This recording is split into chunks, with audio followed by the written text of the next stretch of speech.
They told you confidence was loud, that you had to charm the world. Be impressive, be liked, be magnetic. But that's not power. That's performance. Real confidence doesn't speak first. It doesn't need to be seen. It's the kind that walks into a room and changes the temperature without saying a word. Because when you're truly confident, you don't chase attention. You become the reason they can't look away. Emotional control is the weapon. Someone attacks you and you react. They see it. They press again. You react harder. Now they've learned exactly how to control you. Forever. They've located your nerve. They know exactly where your identity begins to tremble.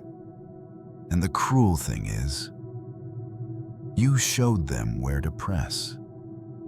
This is the trap most people never escape. Every time someone triggers you, you think defending yourself is strength. You think speaking up is power. You think proving them wrong is confidence. But that's just another leash. Every time you react, you are confirming their power over you. They made you move. They changed your state. They altered your behavior with a single word. And if someone can control your inner world with an insult, you're not confident. You're owned. Pause. Look back at every argument that spiraled out of control. Every petty debate that left you emotionally drained. Every moment you walked away from, thinking, why did I even let that get to me? Now think about this. What if, instead of reacting, you did nothing? What if you absorbed the insult like a mountain absorbs wind? No movement, no retaliation, no explanation, just silence, stillness, poise. It would disturb them because they're used to pulling strings and watching people dance. But suddenly, you didn't move. This is emotional warfare, and silence is your sword. It's not passivity, it's precision. Because the moment you stop bleeding reactions, you stop feeding them power. And in that absence, something shifts. They begin to fear you. They start asking themselves, why doesn't he respond? Why isn't she affected? What does he know that I don't? You become an emotional black box. Unreadable, unshakable, unreachable. And that's when people start projecting greatness onto you. Not because you told them who you are, but because you didn't have to. You must understand. Most people talk to prove they matter. Confident people stay quiet to prove nothing. This is the shift from performance confidence to true internal sovereignty. And it begins the moment you stop giving your reactions away for free. The shame reflects. Before the world ever doubted you, you doubted yourself. And not because you were born weak, unworthy, or broken. You were just taught to believe that certain parts of you were dangerous. Too loud, too sensitive, too ambitious, too intense, too much. So slowly, you buried those parts. You edited your tone, softened your stance, laughed at jokes that weren't funny, smiled when you were angry, nodded when you disagreed. You called it being polite. You called it maturity. But underneath, it was survival. And the more you silenced yourself to be accepted, the louder the internal war became. The war between the self you show and the self you abandoned. You feel it every time someone crosses a line, and you freeze instead of speaking. You feel it when you replay conversations hours after they're over. You feel it in that moment of self-disgust after another fake smile. And then you wonder why confidence feels so far away. Here's why. You never lost your confidence. You just exiled it. You pushed it into the shadow. That place inside you that holds every trait you were punished or rejected for. The place where your fire, your voice, your anger, your sexual power, your truth were all locked away. But here's what no one tells you. What you hide in the shadow controls you.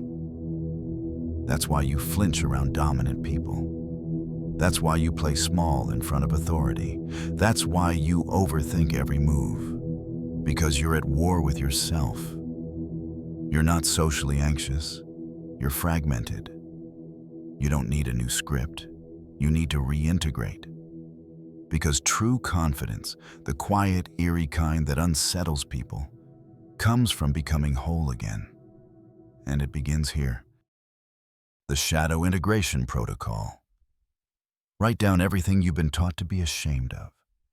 Your defiance, your depth, your need for space, your ability to intimidate, your tendency to say what others are afraid to. Now pick one, just one. Ask yourself, who told me this was wrong? Who benefited when I suppressed this? Then reclaim it. In action. Today. If you were trained to never speak up, interrupt someone when you have something to say. If you were made to feel guilty for having needs, ask for something without over-explaining. If you were punished for showing anger, allow yourself to show it, calmly and without apology. This isn't about being aggressive. It's about being real. People won't applaud you for this. They may even feel threatened. But when you stop shrinking, the right people will begin to feel safe around you. Not because you're nice, but because you are congruent. They can feel you're no longer performing. You're no longer desperate for validation. You've stopped being an actor. You've become a presence.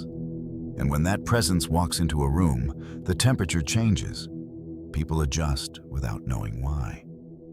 Because nothing is more terrifying than someone who owns their darkness without shame. Coming up next, the rise of the silent one.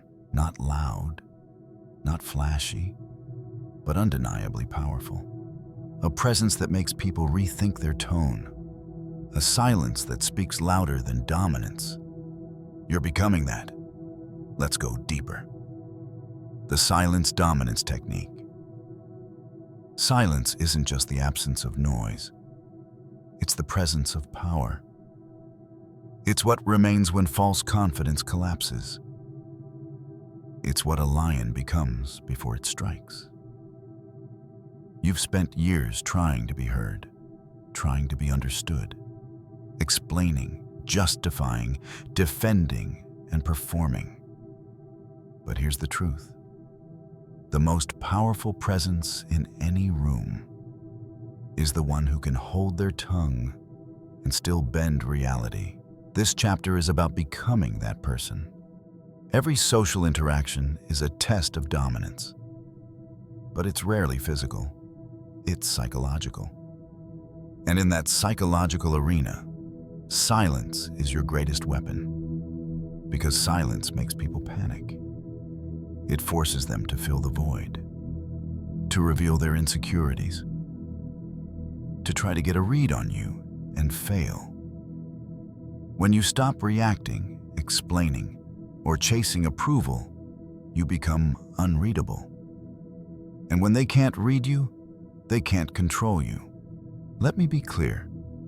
You don't need to speak to overpower a room. You don't need to match their energy. You don't need to interrupt to seem assertive. You don't need to outsmart them in a debate. You just need to wait and watch and let their own words betray them. Because people who fear silence will always tell you more than they should. Think about it. Who gets interrogated? Who gets exposed? the one who talks, but the one who stays silent, who listens with still eyes and calm posture. That's the one everyone starts performing for. The room begins to orbit you. You didn't say anything clever. You didn't dominate with volume. You simply didn't flinch. And that is terrifying. There's a presence that silence creates, a gravity, a tension. When you can sit still, say nothing, and hold someone's gaze, you send a message without speaking. I am not shaken. And that message is louder than words.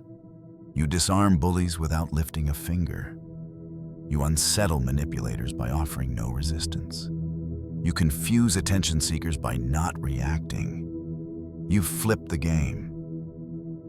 Here's the shift.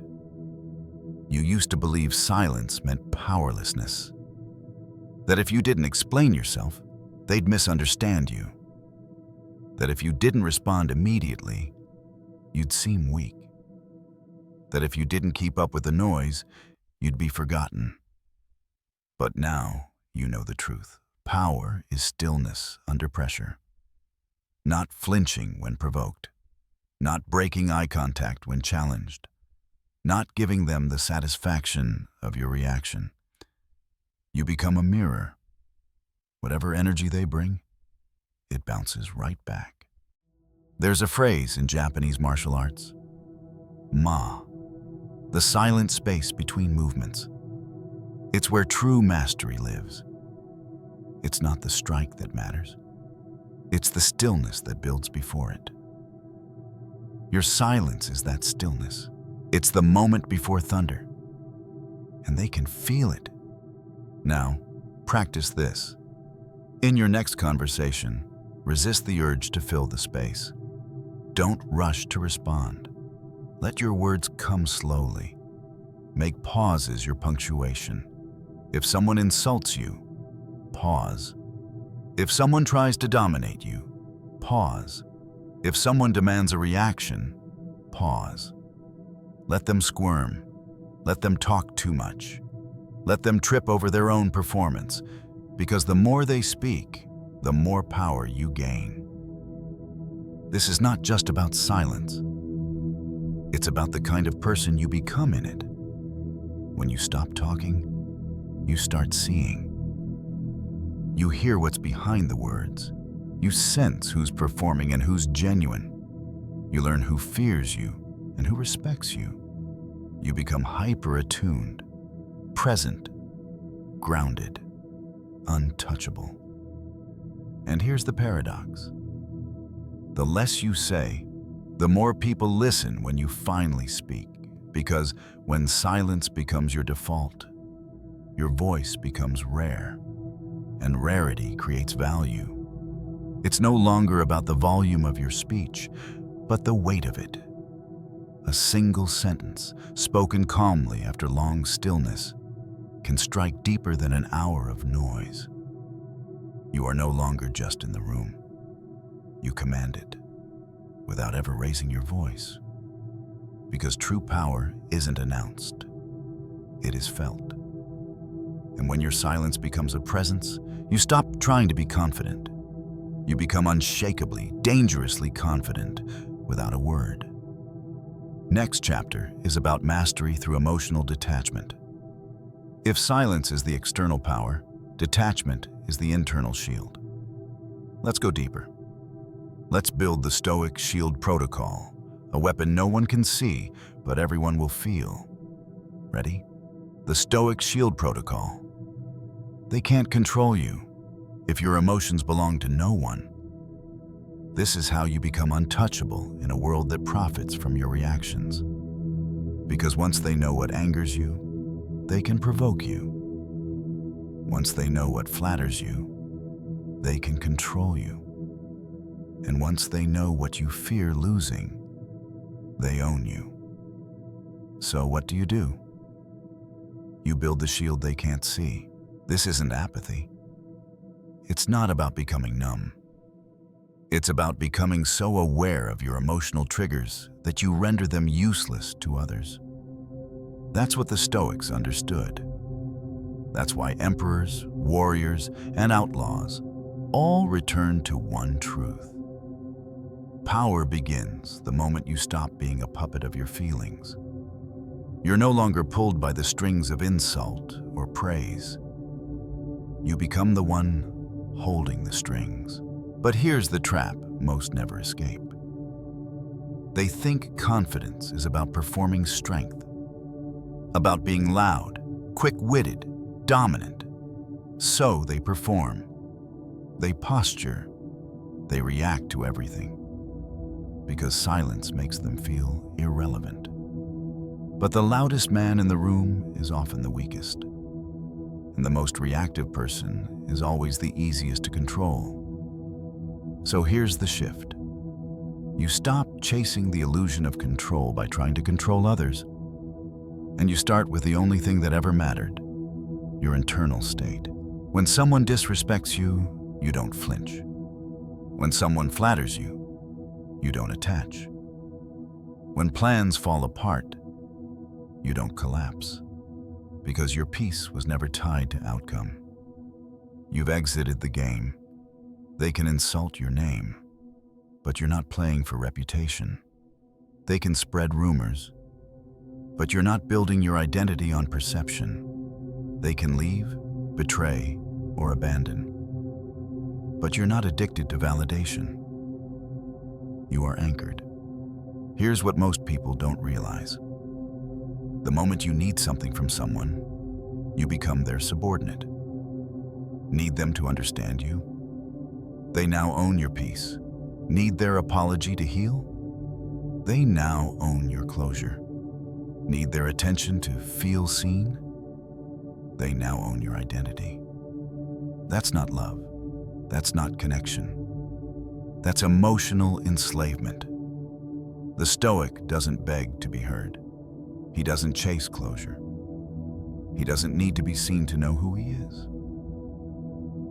The world wants your emotional instability because it's profitable. They want you reacting, clicking, engaging, defending. But the moment you no longer react, you become a black hole, unreadable, calm, frighteningly in control. People don't know what to do with someone who doesn't need their approval, so they try harder. They become desperate for your validation, and that's when the power dynamic flips.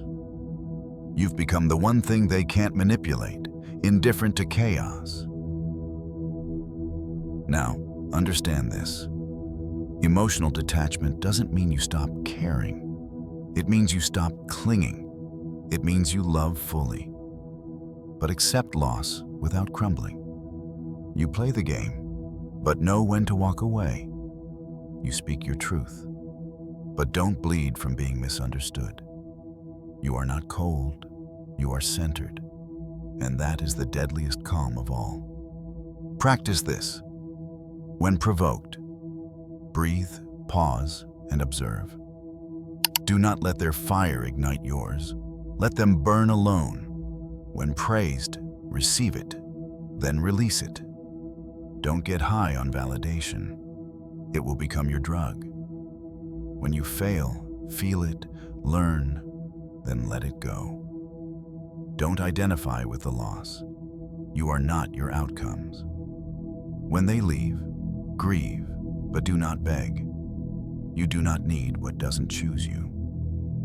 The Stoic shield is not a costume. It's a rewiring of your inner world. From now on, your peace is self-generated. Your worth is self-declared. Your calm is unbreakable. You are no longer swayed by tides. You are the anchor beneath them. And when the world screams for a reaction, your silence will speak louder than any scream ever could.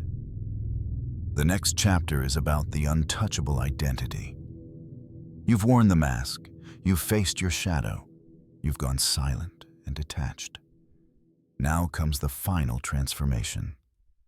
The moment you stop playing roles and become the presence itself. Let's finish the evolution. The detachment weapon. Confidence is not becoming more, it's needing less. The loudest person in the room needs something: recognition, approval, applause. But the most dangerous man is the one who walks in and needs nothing. No validation, no agreement, no one to see him, no one to clap. He is whole before he arrives, and that is terrifying. You've been taught your whole life to build yourself by addition. Add skills, add achievements, add connections. But power isn't built like that. Power is built by subtraction. Strip away every dependency. Remove every crutch. Burn every mask you wear for the world. What's left is the real you. And he is unstoppable. Let me tell you something most people will never hear. The people who seem unshakably confident are not the ones who have everything. They're the ones who need nothing from you. They don't fear rejection. They don't chase applause. And they don't collapse when they're ignored, because their identity isn't borrowed. It's built. And once you build that, there is no attack, insult, betrayal, or failure that can unmake you. The detachment weapon is not emotional coldness. It is spiritual independence. It's the ability to walk away, not out of ego, but out of inner sufficiency. It's the subtle power of a person who does not flinch, beg, or over-explain, because they are not performing for you. That kind of presence doesn't come from faking it. It comes from subtracting everything that was never you to begin with. The mirror shatter protocol. Every day, without realizing it, you live inside a hall of mirrors.